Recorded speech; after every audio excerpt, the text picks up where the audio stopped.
Haddie Kaur. Haddie spent her youth in a household brimming with love.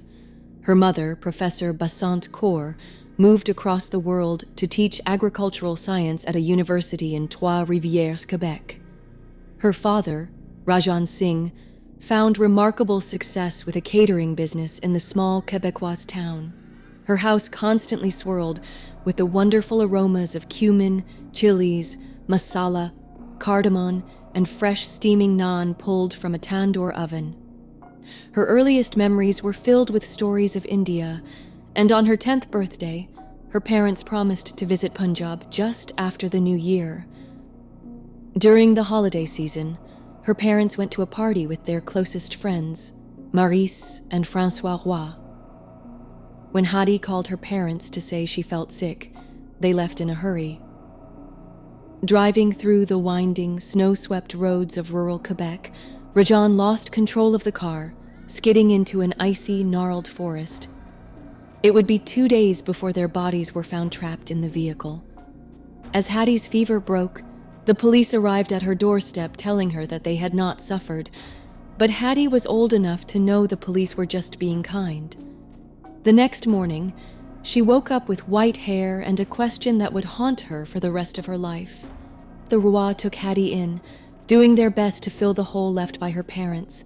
Despite the enormous loss, Haddie was again surrounded with love, the love her adoptive parents had for their son, Jordan, and the love the three had for her. But the trauma of losing her parents seemed to unlock something within her. She began to see things nobody else could see. Horrible, unnatural, unexplainable things. Apparitions tormented her in class, at home, in bed. Her unexpected screams earned her the nickname Helly Haddie, only adding to her alienation and anguish. Once a cheerful and social child, Haddie walled herself off to the world. With time, Haddie realized her uncanny abilities only triggered in certain areas, dark areas. It was as though there were places in the world where another dimension somehow bled into our own. Jordan called these intersecting areas overlaps, and they seemed to give Haddie insight into a dark, shadowy world straight out of a cosmic horror story. When Haddie graduated from high school, she felt an unexplainable tug to discover who her parents were.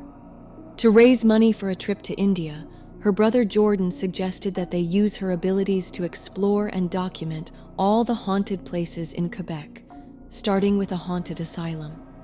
At the Doria Institute, Haddie could see and hear residual memories, patients, doctors, and so much more.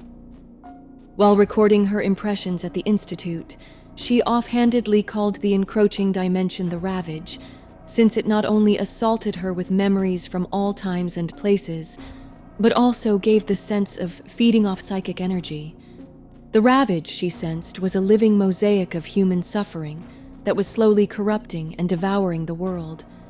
She concluded that they needed to investigate more to see if there was anything to her hypothesis. Jordan presented the footage and recordings to their uncle Stefan, who helped them turn what they had documented into a web series. Within days of uploading the first episode, Ravages of the Abyss was a viral hit. True crime fans, ghost chasers, and skeptics flooded the comments with their own theories of what she was experiencing. Stefan handled the production, and before long, he presented Haddie with her first check as a professional podcaster. Now with a working budget, Haddie was able to investigate the most haunted places in the world, seeking answers about the ravage. Her investigations led her to a secluded island where once an entire town had mysteriously disappeared, leaving dozens of empty homes. She never felt such a strong influence of the ravage as she did here. It pulsed with suffering and cruelty and repressed darkness. Haddie absorbed the emotions of the ghost town and closed her eyes. Calming herself and silencing her mind, she began to hear guttural screams and cries and whimpers. When she opened her eyes again, she could see the scintillating orange residual memories of people tearing each other apart in the mud and rain. Then everything disappeared, as a much older version of her stepbrother beckoned her from one of the homes. She chased after him only to stop suddenly with the realization that the ravage was toying with her emotions, playing tricks on her, making her see things that couldn't possibly be real.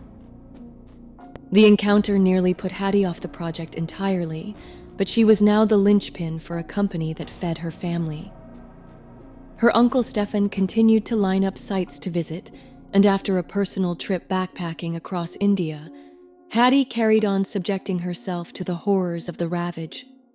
Then, while investigating a haunted World War II bunker in the Alps, Haddie heard someone faintly crying out for help in Punjabi. Snow flurried in the bunker as a tunnel suddenly opened to a snow-covered forest. A horn blared in the distance and faded away.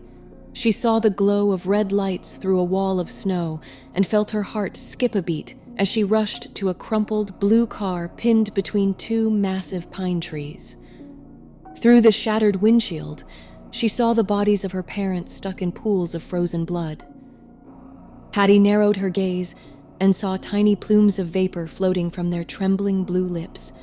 With a profound sense of urgency, she rushed around the wreck, trying her best to push, pull, and kick her way in, all to no avail. As she cried out to them that she was sorry for being sick, that the accident was all her fault, their eyes snapped open, and in unison, they answered the question that had anchored her life to their death. Yes, Betty, we suffered. With a terrible cry, Haddie fell back into the snow as ice tendrils wrapped around her and pulled her down into a world of endless darkness.